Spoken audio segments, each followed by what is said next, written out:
دیکھیں یہ ہمارے یہ لوگ ہوتے ہیں، امریکہ جاتے ہیں، برطانیہ جاتے ہیں، بالکل قانون پسند شہری ہوتے ہیں. یہ بات لوگوں نے بتائی ہے، آنکھوں دیکھی بات، کہ وہی پاکستانی جو پورے ڈسپلن کے ساتھ ہیتھرو ایئرپورٹ سے بیٹھا ہے جہاز کے اوپر لائن میں لگ کر بڑے سکون کے ساتھ، جو ہی وہ لاہور آ کے اترا ہے اس نے وہی ہمارے والا ہلا گلا شروع کر دیا. اب وہ ایئر ہوسٹس کہہ رہی ہے ابھی سیٹوں پہ بیٹھے رہے، وہ سارے ایک جگہ پہ جمگٹھا کر کے کھڑے ہو گئے. یہ کام وہ برطانیہ میں نہیں کرتے. پاکستان میں آتے ہی وہی لوگ پاکستان میں آتے ہی وہ کام شروع کر دیتے ہیں، وہاں جا کے مہذب بن جاتے ہیں اور یہاں آ کے جو ہے نا وہ اتھرے ہو جاتے ہیں. تو یہ سمجھ لیجئے کہ کیوں. یہاں پتہ ہے میں انگلینڈ سے آیا ہوں، وہ اگر بادشاہوں والی انگریزی نہیں بھی آتی تو ان کے خاکروبوں والی انگریزی تو مجھے بھی آتی ہے، تو میں لوگوں کو جو ہے نا شوٹ کر کے تو ان کو شٹ اپ تو کر سکتا ہوں، لہٰذا یوں کر کے تو وہ یعنی قانون کی دھجیاں اڑا سکتا ہوں. تو جہاں پکڑ نہیں ہوگی وہاں لوگ بے قابو ہو جائیں گے، جہاں پکڑ نہیں ہوگی وہاں پہ لوگ حد سے نکل جائیں گے. قرآن مجید نے یہاں جو نقطہ سمجھایا ہے وہ کیا ہے کہ دیکھیں اللہ تعالیٰ ہی ہے جس نے فزیکل لاز بھی بنائے ہیں، اور اللہ تعالیٰ ہی ہے جس نے مورل لاز بھی بنائے ہیں. یہ جتنی ہم فزیالوجی پڑھتے ہیں، جو ہم فزکس پڑھتے ہیں، اس میں جتنے قوانین پڑھتے ہیں، ان کا خالق کون ہے؟ یہ پانی کو سطح ہموار رکھنے کا حکم کس نے دیا ہے؟ آگ کو جلانے کا حکم کس نے دے رکھا ہے؟ ہر ہمارا جو عضو ہے اس کا جو فنکشن ہے وہ فنکشن کس نے اس کو اس کے اندر ڈالا ہے یا اسے سکھایا ہے یا سجایا ہے؟ اللہ ہی ہے. تو جتنی بھی آپ کو قوانین نظر آتے ہیں جو فزیکل ورڈز کے ہیں، یہ سارے کے سارے وہ ہیں جو اللہ تعالیٰ ہی نے بنائے ہیں. اور اللہ نے مورل لاز بھی بنائے ہیں، جھوٹ نہ بولو، سچ بولو، یہ نہ کرو، وہ یہ بھی اللہ ہی نے بنائے ہیں. اب کیا اللہ نے؟ آپ کسی بھی فزیکل لا کی خلاف ورزی کریں، نقد ادھر ہی کھڑا ہو جائے گا. آپ جو ہے نا آگ میں انگلی دیں، ابھی صاف سیدھا پتہ لگ جائے گا. انگارہ زبان پہ رکھیں، لگ پتہ جائے گا کہ رکھنے کا مطلب کیا ہوتا ہے. اسی زبان سے آپ جھوٹ بولیں، کچھ بھی نہیں ہوگا. اسی کانوں سے آپ گناہ کی باتیں سنیں، کچھ نہیں ہوگا. ادھر سوئی چبھائیں، کچھ ہوگا، کانٹا چبھائیں، کچھ ہوگا. لیکن آپ ادھر سے کوئی جو ہے نا گناہ سنیں، کچھ نہیں ہوگا. ادھر سے آپ گناہ بکیں، کچھ نہیں ہوگا. لیکن یہ کہ آپ اگر کوئی ادھر جو ہے نا انگارہ رکھیں تو کچھ ہوگا. اب دیکھیے بچہ ہو، بڑا ہو، مسلمان ہو، کافر ہو، کوئی انگارہ اٹھا کے زبان پہ رکھتا ہے؟ نہیں رکھتا. ابھی میں نے آپ کو مثال کیا دی تھی برطانیہ اور پاکستان کی. اب وہ مثال دے رہا ہوں جو ہمارے بالکل سب کے سامنے ہے. وہ جہاز تو کسی نے دیکھا ہوگا کہ ادھر کیا ہوتا ہے اور ادھر آ کے کیا ہوتا ہے. یہ ہم سب دیکھتے ہیں. کوئی بچہ بھی، بیوقوف بھی، جاہل بھی، درویش بھی، یا یہ کہ فاتر العقل بھی انگارہ اٹھا کے زبان پہ نہیں رکھے گا. لیکن جھوٹ بڑے بڑے عقل مند بول جائیں گے. کیوں؟ اس کی پکڑ نہیں. اب آپ سوچیں، فرض کریں جھوٹ بولتے بھی زبان جل جاتی جیسا انگارہ رکھنے سے جل جاتی ہے، اب کوئی بولے گا؟ نہیں بولے گا. یہ بتایا قرآن نے، ان الانسان لیطغی ان رآہ استغنی. جب وہ استغنا دیکھتا ہے کہ کوئی گرفت نہیں ہے، کوئی پکڑ نہیں ہے، بے نیازی ہے، اللہ بے نیاز ہے، پکڑ نہیں رہا ہے، تو یہ بھی بے نیاز ہو جاتا ہے. علاج کیا ہے؟ اب دیکھیے، یہ نہیں کہا اللہ پر ایمان پکا ہونا چاہیے، یہ نہیں کہا کہ رسالت پر ایمان پکا ہونا چاہیے، یہ نہیں کہا. کہا کیا ہے؟ ان الی ربک الرجعی، تجھے اپنے رب کے پاس لوٹ کے جانا ہے. اب وہ جو بات میں نے آپ کے سامنے رکھی اس کے سامنے کھڑا ہونا ہے. آج جو جھوٹ بول رہا ہے زبان پہ چھالا نہیں پڑا، لیکن ادھر وہ زبان کھینچی جائے گی. وہ ایک زبان پورے جسم کو دوزخ میں لے کے جائے گی. اب اس کا یقین ہوگا تو بندہ جو ہے نا وہ سیدھا رہے گا دنیا میں. اس یقین ہی کا نام، یا اس سیدھا رہنے کے لیے یہ جو یقین سے ملنے والا جذبہ ہے، اس کا نام تقویٰ ہے. اب یہی آپ اگر پہلا رکوع سورہ بقرہ کا اس میں چلے جائیں، دیکھیں ایمان کا ذکر ہے. الذین یؤمنون بالغیب ویقیمون الصلاۃ ومما رزقناہم ینفقون والذین یؤمنون بما انزل الیک وما انزل من قبلک. اب آگے پڑھیں، وبالآخرۃ یوقنون. دیکھیں وہاں یہ نہیں کہا وبالآخرۃ ہم یؤمنون، ٹھیک ہے تو ایمان ہی، لیکن اس کے لیے یہاں پہ ایک اضافی الگ لفظ لے کے آئے. تو جب الگ لفظ آتا ہے بات وہی ہو رہی ہے، تو اس کا مطلب ہے ایمفیسائز کیا گیا ہے، اس کا مطلب ہے اس کو زیادہ زور دیا گیا ہے. یہاں صرف عام ایمان کام نہیں کرے گا، یقین کی صورت کام کرے گی، تب آپ کا عمل ٹھیک ہوگا، نہیں تو عمل نہیں ٹھیک ہو سکتا. اللہ پر بھی ایمان ہو، آخرت اور رسالت پر بھی ایمان ہو، اگر آخرت کا یقین نہیں ہوگا تو عمل درست نہیں ہو سکتا. تو یہ اصل میں پیکج ہے، جیسے نسخہ ہوتا ہے نا حکیم کا یا ڈاکٹر کا لکھا ہوا جو ہے نا نسخہ ہوتا ہے، اس میں جب آپ تبدیلی کر دیں تو وہ نسخہ فساد کا باعث بن جاتا ہے۔ تو ایمان کے نسخے کے 3 اجزاء ہیں، ایمان باللہ، ایمان بالرسالت، ایمان بالآخرہ۔ ان کے مجموعے سے وہ شے بنتی ہے کہ جو مطلوب ہے یا مقصود ہے، لیکن اگر ان میں سے کوئی ایک مسنگ ہو جائے تو پھر گڑبڑ ہو جاتی ہے۔ اب ہماری اصل گڑبڑ یہ ہے کہ آخرت کا ہمیں یقین نہیں آتا، وہ یقین مطلب ایک گمان سا تو ہوتا ہے، ان نظن الا ظنا، ہم ایک خیال سا تو آتا ہے آخرت ہوگی، لیکن یہ کہ وما کنا بمستیقنین، اس کا یقین ہمارے اندر نہیں پیدا ہوتا۔ ہر لحظہ ہر آن یہ یقین کہ اللہ کے سامنے جا کے کھڑا ہونا ہے اور آج کے کیے کا حساب دینا، یہ نہیں پیدا ہوتا۔ یہ نہیں پیدا ہوتا تو باقی ساری چیزیں غلط ہو جاتی، الٹی ہو جاتی ہیں۔ یہ میں نے تھوڑی سی تمہید اس لیے باندھنا ضروری سمجھا کہ میں جتنی باتیں کہوں گا وہ ایک علمی شے بن کے رہ جائے گی اور غیر متعلق شے بن کے رہ جائے گی، کیونکہ ہمارے فرقے بھی ہیں، ہم یہ باتیں سنتے بھی ہیں، لیکن اطاعت کی کوئی وہ بات نہیں ہوتی۔ میں سچی بات آپ کو بتاؤں، جب انہوں نے مجھے یہ موضوع بتایا تو یہ عام موضوع ہے جو ہر ہماری کانفرنس کا موضوع بنتا ہے کہ جی اتحاد ہونا چاہیے، اتفاق ہونا چاہیے، یہ ہونا چاہیے۔ ادھر بیٹھ کے جو جتنے بندے آئے ہوتے ہیں، میں 20 مجلسوں کا گواہ ہوں، سب اتحاد اور اتفاق پر جو ہے نا گفتگو کرتے ہیں، باہر نکل کر نہیں، ادھر ہی بیٹھ کے جب کھانے پہ بیٹھ رہے ہوتے ہیں تو ایک دوسرے کے خلاف باتیں شروع ہو جاتی ہیں۔ تو پھر ان ساری گفتگو کا فائدہ کیا ہے؟ تو اسی لیے مجھے تو شروع میں بالکل یعنی ایک روایتی سا جیسے وہ ہوتا ہے تو وہ چیز لگی، تو میں نے سوچا یار کہ ذرا اس کو پوری طرح کھول کے سامنے رکھنا چاہیے کہ یہ بات جب تک یہاں سے ٹھیک نہیں ہوگی نا، اگلی بات نہیں چل سکتی۔ تو یا ایھا الذین آمنوا اتقوا اللہ حق تقاتہ ولا تموتن الا وانتم مسلمون۔ اس کے بعد بات آئی، یہ اصل میں ان لوگوں سے کہا گیا جن کے اندر یہ تقویٰ ہوگا کہ اور اللہ کی رسی سے چمٹ جاؤ، اور یہ چمٹ جاؤ بھی ترجمہ ہے، اور بچنے کے لیے چمٹ جاؤ اس کا مفہوم اصلی ہے، کیونکہ اعتصام کا جو لفظ ہے یہ بنا ہے عصمت سے۔ آپ بولتے ہیں نا کہ عصمت دری ہو گئی، یعنی بچاؤ کی جو چیز تھی اس کا بچاؤ نہیں ہوا تو اسے کہتے ہیں عصمت دری ہونا۔ عاصم بچانے والا، معصوم جس کو بچا لیا گیا ہو۔ اب وہ جب باب افتعال میں گیا تو بچنا مراد ہو گیا، اس میں متعدی پہلے متعدی تھا، اب یہ لازم ہو گیا۔ تو بچنا، تو اب بچنے کے لیے کسی سے چمٹ رہے ہیں، یہ بالکل وہ مفہوم ہے جیسے بچہ کسی سے مار کھانے سے بچنے کے لیے ماں کی ٹانگوں سے چمٹ جائے، یا جیسے وہ ہمارے ہاں ہوتا ہے نا، وہ کوئی پرندہ حملہ کر دیتا ہے مرغی کے بچوں پر تو وہ دوڑ کے ماں کے پروں کے مرغی کے پروں کے نیچے آ جاتے ہیں۔ تو گویا کوئی مخالفت ہے، گویا کہیں سے خطرہ ہے، گویا کہیں سے آپ کے کو اندیشے لائق ہیں، خوف ہے، اس سے بچنے کے لیے اللہ کی رسی کے ساتھ چمٹ جاؤ۔ اب ذرا اس کو ذہن میں رکھیے گا، یعنی میں نے ابھی تک صرف اتنی بات آپ کے سامنے رکھی ہے کہ یہ کسی کے ڈر ہیں جس سے بچنے کے لیے کسی کی پناہ میں آیا جا رہا ہے۔ اب اس کو ذرا پیچھے جوڑ لیں، جب آپ اللہ کا تقوی والی زندگی اختیار کریں گے تو آپ یقین مانیں آپ کو گھر سے بھی مخالفت کا سامنا کرنا پڑے گا، اپنے قریب ترین رشتہ داروں سے مخالفت کا سامنا کرنا پڑے گا، باہر سے بھی سامنا کرنا پڑے گا، دینداروں سے بھی کرنا پڑے گا۔ یعنی کوئی آپ کو اپنا سجن نہیں ملے گا۔ حق پرستی اور دوستیاں یاریاں یہ دونوں ساتھ ساتھ نہیں چلتے۔ وہ کیا ہے کہ اپنے بھی خفا مجھ سے بیگانے بھی ناخوش، میں کبھی زہر ہلا حل کو کیا نہ سکا کن۔ تو جب آپ کن نہیں کہہ سکتے، میٹھی بات نہیں کر سکتے، تو پھر اپنے بھی خفا اور بیگانے بھی ناخوش، اب آپ کا رہا کون؟ تو اپنے کیا کریں گے؟ زیادہ سے زیادہ ملامت کریں گے، زیادہ سے زیادہ کہیں گے یار اس کو پتہ نہیں کیا ہو گیا ہے، کوئی تھوڑا سا کھسک گیا ہے، اپنے اس طرح کی بات کریں گے۔ بیگانے کیا کریں گے؟ وہ گالی بھی دے سکتے ہیں، وہ پتھر بھی مار سکتے ہیں، وہ کوئی اور بھی نقصان کر سکتے ہیں۔ زیادہ بیگانے آپ کو مسنگ بھی کر سکتے ہیں، مطلب بندہ ہی نہ ملے اس کے بعد گیا کدھر ہے، یہ سب کچھ ہو سکتا ہے۔ تو آپ کیسے کھڑے رہیں گے؟ آپ کسی کی پناہ چاہیے، پروٹیکشن چاہیے، کوئی بچاؤ کا سامان چاہیے۔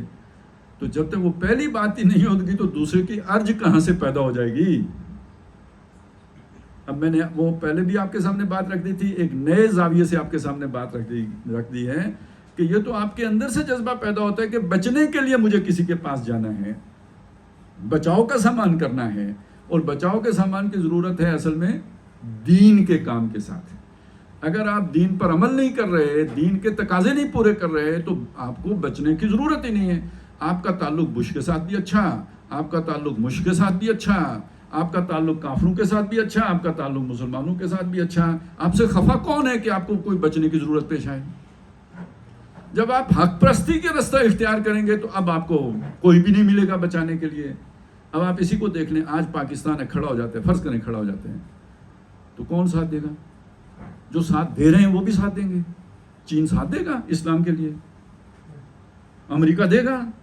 کون دے گا؟ تو اب کون ہے تمہارا سہارا؟ یہی بندے کے ساتھ ہے، یہی قوم کے ساتھ ہے، یہی ملک کے ساتھ ہے۔ تمہارا کوئی سہارا نہیں ہے سوائے ایک سہارے کے۔ اب آپ کو یہاں پہ یہ آیت بالکل بامانی نظر آئے گی، پہلی آیت کے ساتھ جڑی ہوئی، کہ آپ کو سہارا چاہیے، آپ کو پروٹیکشن چاہیے، آپ کو مدد چاہیے، تو وَاعْتَصِمُوا بِحَبْلِ اللَّهِ، اللہ کی رسی سے چمٹ جاؤ۔ اچھا، یہ اسی بات کو مزید سمجھنے کے لیے سورہ حج کی آخری آیت ذرا ذہن میں لائے گیا ہے، وَجَاهِدُوا فِي اللَّهِ حَقَّ جِهَادِهِ۔ اب دیکھیے کتنا ملتی جلتی بات ہے۔ یہ جو ہے اتقوا اللہ حق تقاتہ وجاہدوا فی اللہ حق جہادہ، یہ کیا بات ہے؟ کتنی جگہ قرآن مجید میں اس طرح کی آیتیں آئی ہیں جہاں حق تقاتہ یہ حق جہادہ ہی آیا ہو؟ یہ مجھے تو اس دو کے علاوہ نہیں معلوم ہے۔ تو پھر ان میں کوئی ربط بھی تو ڈھونڈنے کی ضرورت ہے۔ اس تقویٰ نے جو آپ کو موٹیویشن دی، تو آپ نے دین پر عمل کرنے کی جو محنت کی، اس میں جو قربانیاں دینی پڑی آپ کو، رشتہ دار کوئی ناراضگی مول لینی پڑی، اور جو جانی مالی قربانیاں آپ کو دینی پڑی، اسی کا دوسرا نام جہاد ہے۔ تو تقویٰ اور جہاد کوئی مختلف باتیں نہیں ہیں، ایک ہی مضمون کے کو دو رنگ سے باندھا گیا ہے۔ تو لہذا وجاہدوا فی اللہ حق جہادہ، وہ اجتباکم، اس نے تمہیں چن لیا ہے۔ اس کے بیچ میں اور بھی ہے، میں ذرا آگے چلتا ہوں۔ لِيَكُونَ الرَّسُولُ شَهِيدًا عَلَيْكُمْ وَتَكُونُوا شُهَدَاءَ عَلَى النَّاسِ، تاکہ رسول تم پر گواہ بن جائیں اور تم سارے لوگوں پر گواہ بن جاؤ۔ اچھا جی، رسول کا گواہ بننا کا کیا مطلب ہے؟ کہ جو اللہ کا دین رسول کے پاس آیا ہے وہ بلا کم و کاست تم تک پہنچا دیں۔ جیسے کہ خطبہ حجۃ الوداع میں حضور نے پوچھا، 23 سال پہنچانے کی محنت کرنے کے بعد، جس میں طائف میں پتھر بھی کھائے، احد میں دندان مبارک شہید بھی کروائے، پھر جب دین غالب ہو گیا، الیوم اکملت لکم دینکم واتممت علیکم نعمتی ورضیت لکم الاسلام دینا، تب پوچھا ہے اللہ حل بلغ، تو اب بتاؤ، میں نے میرے ذمہ اللہ نے تبلیغ کی ذمہ داری لگائی تھی، تو کیا میں نے وہ تبلیغ کر دی؟ یہ زبانی سے نہیں ہوتی، عملاً۔ اور ہر کمزور کے لیے بھی دین پر عمل کرنا آسان بنا دینا، اوپر کوئی ابو جہل نہ چھوڑنا کہ جو کسی کمزور کو دین پر عمل نہ کرنے دے، ظلم کا خاتمہ کر دینا، تب ہر آدمی دین پر عمل کر سکتا ہے۔ ظلم کے ہوتے ہوئے ہر آدمی کے لیے دین پر عمل کرنا ممکن نہیں ہوتا۔ بڑا ہمت والا آدمی دین پر چل سکتا ہے، کمزور آدمی نہیں چل سکتا ہے۔ یہ سارا کر کے پوچھ رہے ہیں کہ میں نے پہنچا دیا، اور سب نے پھر مانا، اِنَّا نَشْهَدُ أَنَّكَ قَدْ بَلَّغْتَ الرِّسَالَةَ وَأَدَّيْتَ الْأَمَانَةَ وَنَصَحْتَ الْأُمَّةَ وَكَشَفْتَ الْغُمَّةَ۔ اے اللہ کے رسول، ہم گواہی دیتے ہیں آپ نے پہنچانے کا حق ادا کر دیا، آپ نے امت کی خیر خواہی کا حق ادا کر دیا، آپ نے امانت کا حق ادا کر دیا، آپ نے برائی کے پردے چاک کر دیے۔ اب اللہ کو گواہ بنایا، اللہم اشہد، اللہ تو بھی گواہ رہنا۔ اور پھر فرمایا فَلْيُبَلِّغِ الشَّاهِدُ الْغَائِبُ، جو یہاں موجود ہے، جس نے گواہی دے دی ہے، اب جس نے ابھی تک گواہی نہیں دی، جس تک نہیں پہنچا، اس تک وہ پہنچائے۔ اب جب یہ پہنچانے کا کام کریں گے، تو جب حضور نے پہنچانے کا کام شروع کیا تو کیا ہوا؟ تو آپ کریں گے تو کیا ہوگا؟ ٹھیک ہے نا؟ اب تو کوئی راضی نہیں رہے گا نا، یہ ہے اصل مسئلہ۔ تو اب آپ کو سہارا چاہیے، لہذا پہلی بات وہاں پہ کیا کہیں؟ فَأَقِیمُوا الصَّلَاةَ، تو نماز قائم کرو، وَآتُوا الزَّکَاةَ، اور زکوٰۃ ادا کرو، وَاعْتَصِمُوا بِاللَّهِ، اور اللہ سے چمٹ جاؤ۔ یہ ساری مخالفتوں میں تمہارا سہارا کون بنا؟ اللہ بنا ہے۔ اور یہ نماز بھی کیا ہے؟ اللہ ہی سے ملانے کا ذریعہ ہے نا۔ یہ انائے صغیر انائے کبیر سے مخاطب ہو رہی ہوتی، بندہ چھوٹی ایک میں ہے نا، میں ہوں، اور ہم سب مل کے ہم ہیں۔ کیا کہہ رہے ہیں اللہ سے؟ اے اللہ ہمیں دکھا سیدھی راہ۔ تو یہ جو سارا خطاب کس سے ہو رہا ہے؟ اللہ سے ہو رہا ہے۔ کون کر رہا ہے؟ اللہ کے بندے کر رہے ہیں۔ تو کیا آپس میں یہ ملاپ کا ذریعہ نہیں ہے؟ وہ جو چمٹنے کی بات آئی ہے، وہ اس میں بنیاد یہ نہیں بنی نماز؟ فَأَقِیمُوا الصَّلَاةَ وَآتُوا الزَّکَاةَ